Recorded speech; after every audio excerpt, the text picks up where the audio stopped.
Hello. Hi, everyone. Welcome to the Direct Shifts podcast. Today we're here with Michael Schein. Michael, it is such a pleasure to have you here with us today. We're thrilled to have you on the show. It's my pleasure to be here. Thank you for being here. Great. A little introduction. My name is Louise, here representing Direct Shifts. We also have Raj on the background helping us out with all of the tech side of everything. And today we'll be here exploring the art and science of persuasion in relation to marketing. By way of a short introduction, because he'll do a much better job of introducing himself than I will, Michael Schein is a best-selling author, international speaker, entrepreneur, and founder. Although he is most well known for being an expert in all things hype and has actually just released a book on the Hype Handbook. So we'll come back to that in a moment, but in terms of just setting the tone and the pace for today, we'll be here for about 25, 30 minutes. Conversation's going to be open and free-flowing. We'll start by looking into Michael's journey, a little bit about his background, sharing, and then he'll be sharing some insights around marketing, crowd dynamics, and the practices and ethics of persuasion, which for me is going to be very exciting. We'll then walk away after the call with some tactical approaches for how you can apply tactical approaches of ways that you can build your own personal brand or things that you can apply to growing and building your business. Throughout the call, please feel free to jump in with any questions that you have as you're listening. We love to bring the audience in to be involved and engaged with our podcasts, as always. So cool. We'll jump into it. Michael, let's start with a little bit about your background. We'd love to please share some insights of your journey with us that brought you here today. Well, again, thank you for having me, Louise. It's really great to be here. The official short story is very similar to what Louise said. I own a marketing agency called Microfame Media. We work with any companies that are idea driven. So we're probably not the best companies in the world, or the best agency in the world to work with, say a sheet metal, producer, but any kind of service provider or technology company that's backed up by a very strong idea. We're very good at taking that company and making them the leading authority in their niche. I guess we can talk more about this, but I never wanted to be a business person. I wanted to be a novelist or play in a band. And I'm sort of an accidental business person, but I applied a lot of the lessons that I learned from that old life to sort of see marketing more like what I call hype, just getting a large emotional reaction from a large number of people to drive a certain action. And it ended up turning into a business, and it's a very fun path that I never expected to be on. Great. Thank you for sharing. I can actually relate to that quite a bit myself. I come from a fairly creative background, but I always wanted to pursue the side of business. And so studying economics and then working in innovation for over 6 years now, closer to a decade, I've found that the creative mindset and parts of my personal life that are super creative have always helped me in the way that I approach business, and whether it's decisions, teams, anything like that. So when it comes to hype, unpack this for me, Michael. What do you mean when you say to be a hype artist? I'm fascinated by this term. So if we could explore that a little bit, that would be fun. Yeah, so I'm well aware that for most people, the word hype is a negative thing. I mean, for most people, when they think of hype, they think of sort of generating a lot of, bluster around, something that doesn't really have much meat to it, right? And there's one community, however, where that's not the case, and that's the world of hip hop. If you look at hip hop, especially hip hop, 20 years ago, there was always a character called a hype artist. And it was the idea that this person in a rap group would be responsible for generating, attention and energy around the band. And they would lead the street teams, and they would just get, people interested in the group. And you still hear that term today in hip hop. Hyping something up is a positive thing. So to me, hype is not positive and it's not negative. It's not moral or immoral. all I define it as is any set of activities that get a large number of people highly emotional, so they'll move in the direction that you want them to. And the reason I use hype instead of marketing is because even though marketing should be that same thing, so often when we talk about marketing now, people focus on the tools. They talk about search engine marketing or A/B testing or marketing automation. Whereas what we really should be starting with are the mass psychology principles. What get human beings extremely emotional and get them into a transcendent state so that you can move them. And so that's why I kind of consciously use the word hype instead of marketing. Great. Thank you for explaining. So what I'm hearing is that some people take the concept of viral, whether good or bad, and maybe hype is seen in a sort of connotation with that. Would you say that's fair? Yeah, I would say there's some similarity. I mean, I think viral is all about spread. It's the idea that now people use it for everything, but the original idea was that if you put a piece of content out on the internet and each person who sees it shares it with 2 or 3 people, then it'll grow exponentially. And sadly, that term isn't as fun anymore with the pandemic, but the pandemic works the exact same way. If each person infects 2.5 people, then it becomes a worldwide pandemic, right? Hype can be viral, but it's really, it's the idea that human beings are not wired to see the world accurately. We're wired to see it in a way that gets us to, survive and reproduce. And so we're bombarded with a huge amount of information every day. And we use kind of mental shortcuts to understand that information. We're also very wired to behave in a group setting and bond strongly with people we perceive to be like us and kind of not be aligned with people we perceive to be differently. So the idea is, how can you use those very human primal tendencies in an ethical way to generate a lot of attention and emotion to your ideas? So part of that leads to virality, but it's a lot more than that. Yeah, right.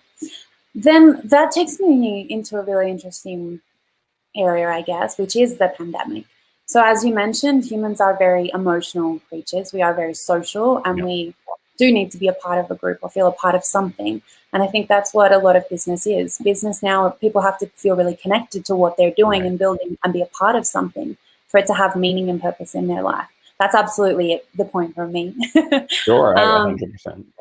And so how do you think the pandemic has possibly created opportunities and a new approach towards marketing, or this concept of hype? For you, has it changed throughout the pandemic and seeing people in such isolation that we have never experienced before? It's a great question. And, if I'm honest, I'm living it right alongside of everyone else, and I'm a human being subject to the same emotions as everyone else. But I have thought a lot about it. I thought someone was going to finally have the answers. Yeah. However, I have thought about it, and I think there's a couple of things.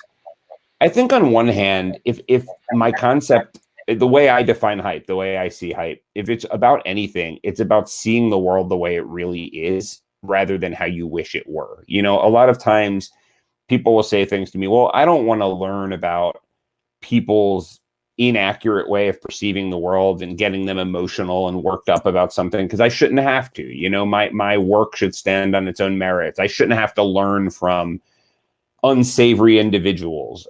But you can either accept the way human beings really are and accept the way the world is, or you can feel bad about that and kind of live in a world that you think ought to be the way the world is. But if you do that, you probably won't succeed, because the way the world is the way it is. So you should have an ethical code and a moral code, and then try to understand how the world really is. So all that to say, I feel the same way about the pandemic. I mean, a lot of people are very burnt out for good reason, and they're feeling resentment for good reason. They're saying things weren't supposed to turn out this way. I had a certain business plan, and it wasn't supposed to turn out this way, and that's not fair, and that's a drag, and that's things.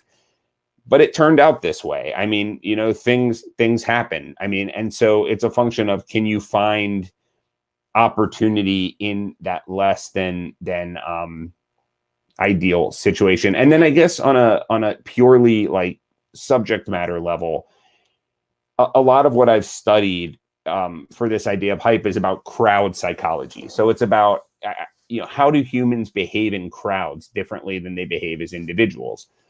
And when we think about crowds, or at least I did, I always thought about in-person crowds, right? Like you see a mob or a concert or a mega church.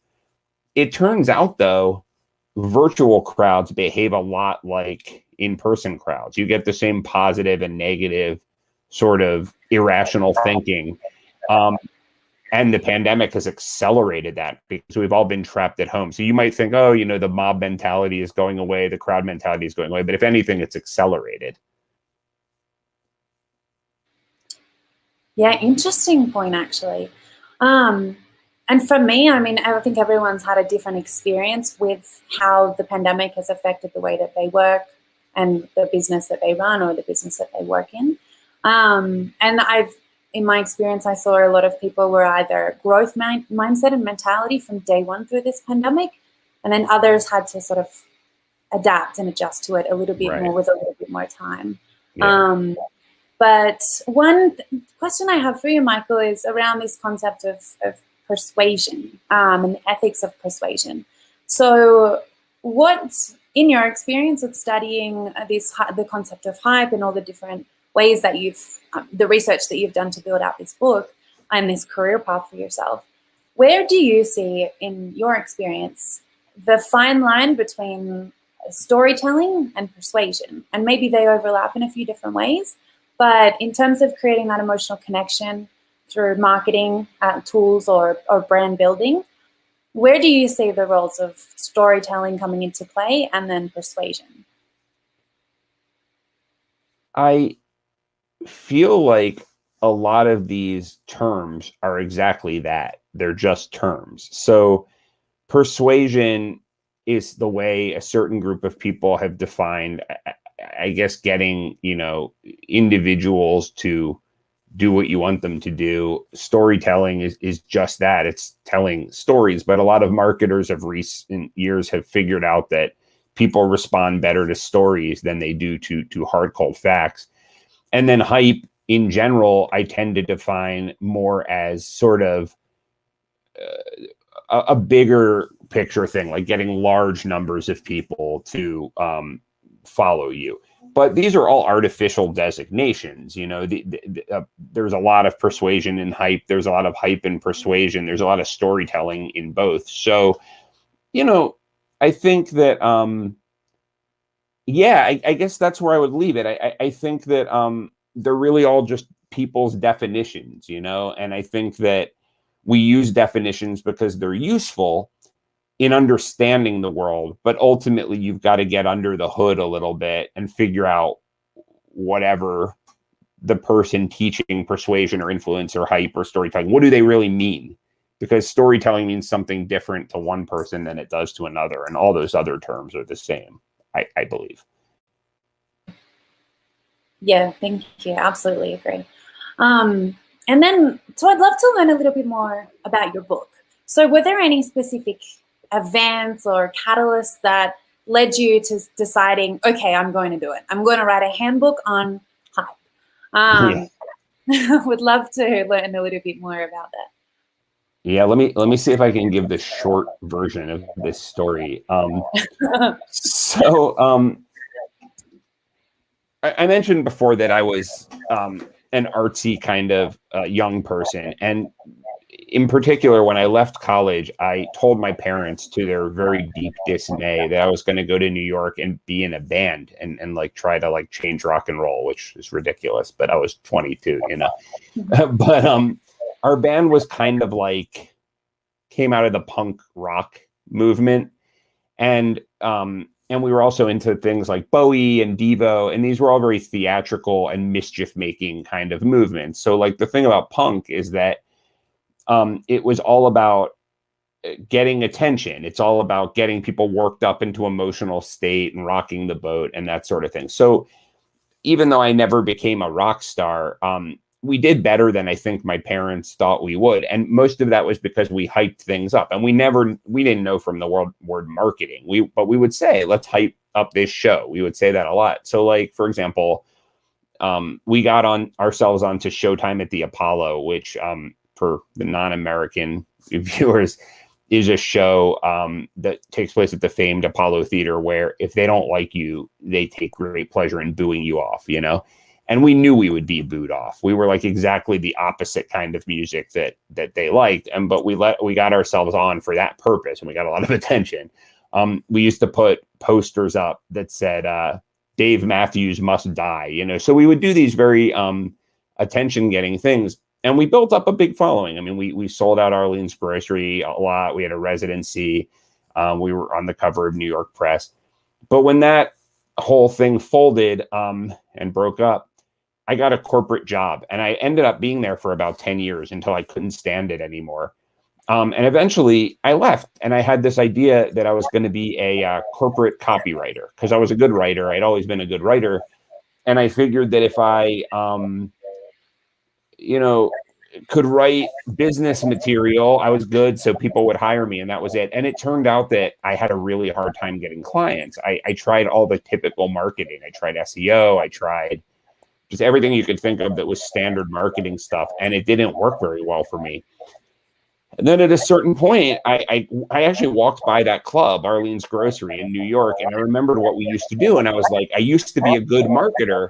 Why am I not good anymore? And it was because I wasn't thinking of things in this playful, colorful way, which was more hype. And I was thinking of it as an adult, you know, as a marketer. So I tried to shift my focus, and I started like picking fights with prominent gurus. I started being theatrical in my storytelling. I started studying unconventional attention getters, and it started to work. I started to do well. I built a really successful writing business, and that turned into an agency. So I guess years later, when I saw some really nefarious people using these strategies to advance ideas that I didn't think were good ideas, it just occurred to me that it was really important to teach well-meaning people, to make the case that hype can be used for good, not just evil, and then to teach the people with good ideas and beneficial causes and all of that how to use it, because the bad guys already get it. They come to it very naturally. So that just became, it started out as a small idea, and it just became really a very obsessive, project and mission for me. Yeah. Well, there's no time like a pandemic to have that time to really put to create the book that you've been thinking about doing. I would love to hear how you see this concept of hype in the concept of growth hacking, because these both fall under the umbrella of marketing. And over the last few years, hacking growth through tools like SEO and through metric-driven analytics of, I guess, trying to connect with humans or get that engagement, but putting a measurable indicator on that. That is what growth hacking is for me in a lot of ways. So is hype different to growth hacking? Is it a form of growth hacking when it comes to marketing? What are your thoughts there? Yeah, I mean, I think of hype as really based on age-old principles. So that there are all of these people ranging from growth hacking marketers to CEOs to ancient cult, founders of religions to cult leaders, and they do all of these different things, good, bad, and in the middle. But if you strip the content out of what they're doing, the psychological and sociological principles behind what they do are similar. And my goal was to sort of distill that out. So like, are there unifying principles, and can they be taught? When I think of growth hacking, to me, the most kind of the origin story of growth hacking goes back to Hotmail, where they wrote an email, or where they created an email service and a free email service. And at the bottom of every email, because at the time email was typically a part of a paid service, and they created the first free email service. And at the bottom, it said, this email was sent by Hotmail, the free email service, and here's how you can sign up. So it was like the DNA was built into the technology. So when I think of growth hacking, and again, there's always overlap between this stuff, but I think about how do you build the mechanism for spread into the thing itself, right? So it's like, you have, I don't know, an old version of this would be magazines where the subscription forms fall out. Like that's done on purpose. It's all, everyone's been annoyed by that, right? You pick up a magazine, the thing falls onto the ground, and that's really annoying. But they do that on purpose because they want, it's like a seed, like what those, you know, it's like when the wind blows the seeds, it goes all over. Or when an animal eats fruit, it goes to the bathroom or whatever that's called. Not the actual bathroom, but nature's bathroom, and growth hacks the tree, right? So that's how I see growth hacking. Okay. Interesting. I've never realized how annoying that is with magazines, but yes, now it makes sense. The method behind the madness. There usually is.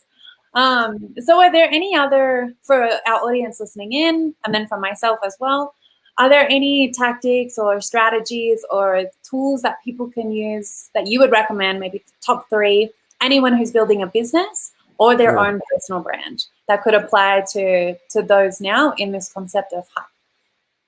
Sure. Yeah. Or just generally. Yeah. I would say that one that's extremely vital is something I call make war, not love. And what that basically means is drawing lines in the sand and picking fights. And that doesn't mean being a troll and being aggressive, but human beings are very drawn by taking sides. Whether you think you're in that club or not, you are. Every human being is. And there's been a lot of research on this. So instead of talking about why your ideas and products are so great, if you can talk about what ideas you're against and how your products and services stand as an antidote to those bad ideas, that's a really important thing. That's how you really develop your contrarian point of view, like your point of view that you can base everything else around. I would say a second one that I think is really important is something I call building a secret society, or the piggybacking method. And what that really means is everyone talks about, like, the stuff you're talking about, growth hacking, viral marketing, and that assumes that it's important, but it also assumes that you're building this audience person by person by person on this very grassroots level. And while that's important, what you'll find if you dig in is that some of the most of the most successful, not just hype artists, but marketers in general, really sophisticated success stories, they make it look like their growth is completely grassroots, but what they do is behind the surface, they build this network of people who will pull strings for them and who they'll pull strings for. And there's a lot of ways to do that. So this idea that everything has to be based on like surface level marketing, SEO or growth hacking or social media, that stuff is good, but without that underlying like group of influential people behind the surface, it usually doesn't, go very far. And then I would like to, a lot of people talk about storytelling, and what I like to think about instead of storytelling is theatricality, because when people talk about storytelling, which is important, however, a lot of times they don't really know what that means. So they just start telling stories. They'll talk, oh, my bleach is wonderful. And I used my bleach, I created my bleach company in 1992 and it was really good bleach and, or whatever. And it's like, who cares? We don't really want to hear a story about bleach. But if you think of theatricality, drama is all about tension and release. I mean, everyone thinks of theatricality as like big spectacles, but really the ancient Greeks had theater where there were no props at all. But it's about, building up anticipation and having tension and then release and giving people a little more. So a good example of that is, instead of slapping your call to action and your URL and your hashtag on everything, which most marketers tell you should do, imagine if you just created a poster or some version of that just said, blank is coming, hype is coming, punk is coming, this is coming. Or how the Wu-Tang Clan used to just put yellow W's at eye level everywhere in Staten Island. And no one really knew what it was for months, but it was the talk of the town. And then when they put their album ads, ads for their albums, I was like, oh, wow, that's what this has been about all the time. So using the sort of the techniques of drama and theater is quite important. People respond pretty well to that. And suspense. And suspense. That's exactly right. Yeah. What is this thing? What is coming? I need to know about it. That's right. That's really interesting. Thank you for sharing those, Michael. Sure. I'm definitely going to apply some of those and go back and take all of those SEO tools out. No, I'm just Oh yeah, I mean, I would use those too. But yeah. And so then my last question before I'd love to reach out to the audience, see if anyone has any questions for you.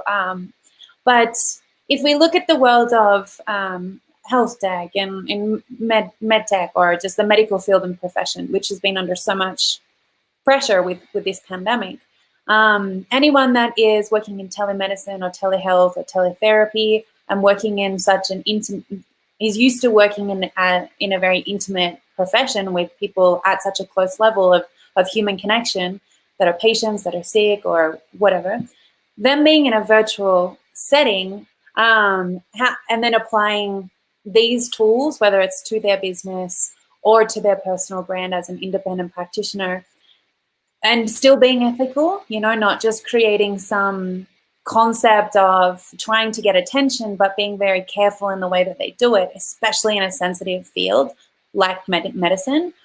Is there anything that you would shine some light on that way of, just people to be mindful of, because that's a lot of our audience is in that industry. No, I can't stress enough that there's nothing unethical about what I'm talking about. So I'm a big believer that you should learn from whoever you can learn from. So if someone is getting huge amounts of attention for their religious cult, you can either say to yourself, this is a horrible religious cult, so I'm not going to learn anything for them. Or you can say, this religious cult is a bunch of garbage and it's harmful.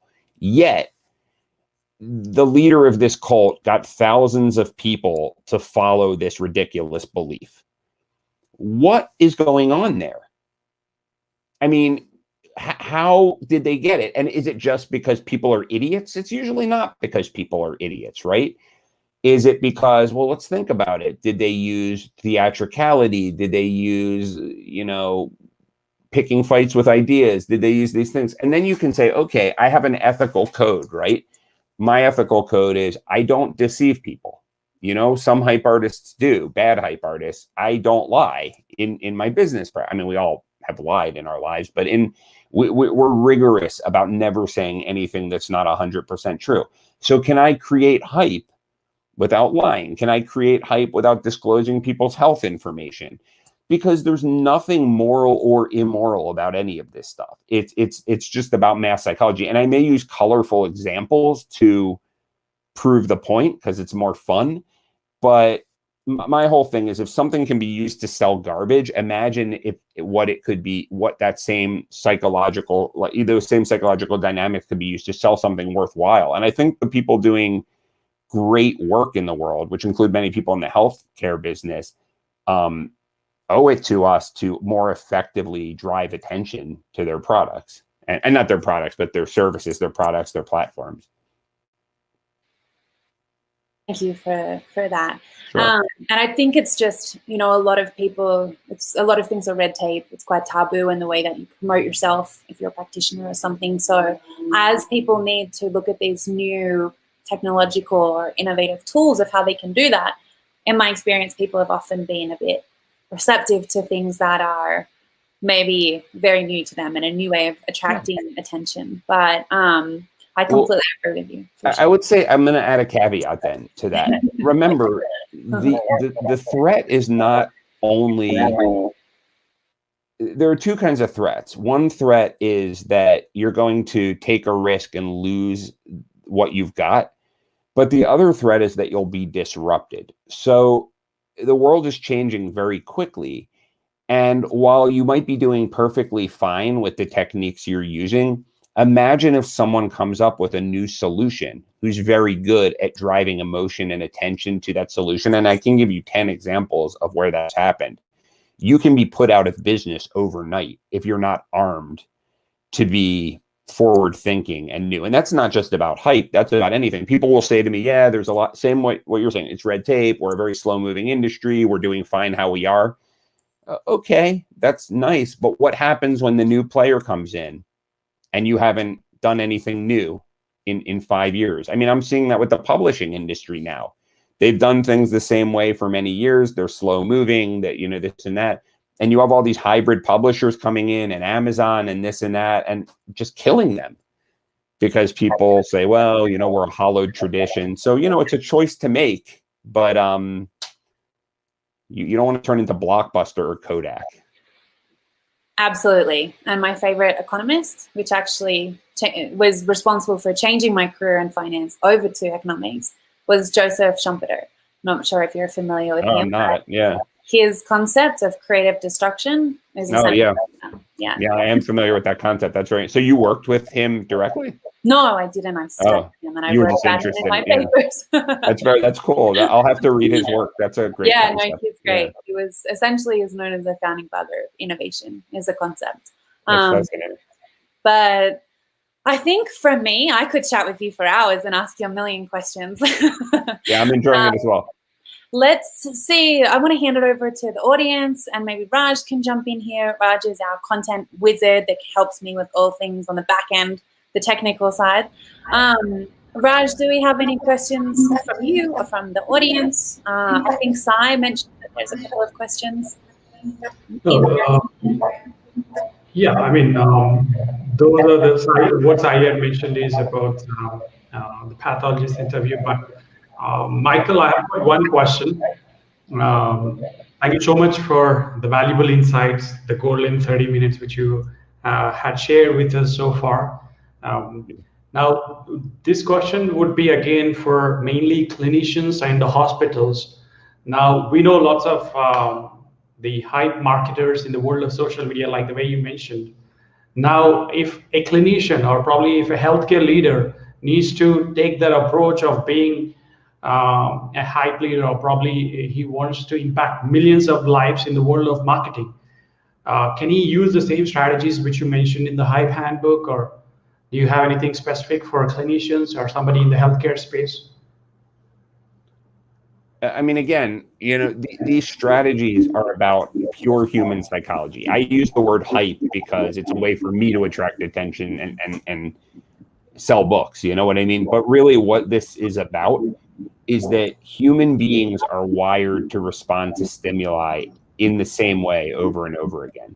So no matter who you are, a clinician, a doctor, someone who sells artisanal beef jerky, like, it doesn't matter. You have two choices. You can either deal with human beings as they really respond in the world and as they really get attracted to things, or you can respond to them in a fantasy way. So if a clinician wants, it depends what the clinician's goal is. I mean, if the clinician wants to build a small group of clients through word of mouth, many people have done that. There's nothing wrong with that. You know, I mean, why not? If you do great work and you need only a certain amount of revenue and your clients stay with you for a long time, I see no problem with that. But if your ambitions are to create a movement or to create a very big practice, or are to bring attention to ideas that could improve public health in a very big way, it's not about hype. It's about getting human beings to be attracted to your ideas based on what really works. So, like, in other words, I know some people at the NIH right now, and they're actually interested in me, you know, in some of our ideas. I just did a talk over there because, and there's no more like hallowed group than the NIH, right? I mean, the NIH is the National Institute of Health. But look what just happened. You had a bunch of people who were very skilled at drumming up attention around some really bad ideas in the health space, and the NIH wasn't up to the task, you know? I mean, so the NIH did a worse job of getting their message out about wearing masks, about public health, than the conspiracy theorists did. And as a result, they're talking to people like me, because it doesn't matter whether it's a high-class profession or whatever, people are dying because they weren't as effective at getting their message out, right? So it's just a function of what your goals are. Thank you, Michael, for giving us a different perspective from the marketers' world. So for everybody who is watching the replay or who's going to hit the replay, You will also be able to watch small snippets of this entire conversation between Faye and Michael through our social media channels at Direct Shifts. Most of it will be through LinkedIn, YouTube, and Facebook. So please do catch this entire conversation again on our Google Podcast and Apple Podcast. You'll be able to get the recordings of the same. You can watch the replay or leave in your feedback. We'll be waiting to hear from you. And Michael, if anybody wants to reach you out, what is the best way anybody can get in touch with you? Sure. So there are a couple of ways. I mean, my personal website is michaelfschein.com. So it's MichaelFschein.com.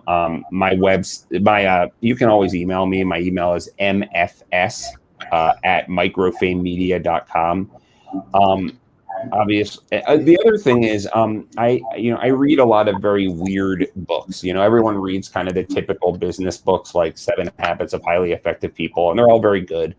But I study a lot of, biographies of mass persuaders and crowd psychology books. And so I regularly share recommendations of those books that I'm reading through something called hypereads.com. And people seem to like that a lot. It's a good way to learn and keep in touch with me. And I always respond to emails that people send back to me. Well, that's very interesting. I am very much looking forward to reading You should sign up. Yeah, it's fun. It's a lot of fun. It's kind of a little community. Yeah, great. So cool. That's good. Hypereads.com. Thank you. Faye, over to you. But thank you so much, Michael, for joining us in. Thanks, Ross. Have any more questions, we can still take that. Yeah, well, thank you, Michael. We'll wrap it up there. Michael's details are there. I'll be in that community very soon. Awesome. I can't wait. So I look forward to seeing you there. Well, thank you for the great interview and the great questions. Thanks, Michael. Enjoy the rest of your day. You do the same. Bye. Thank you all.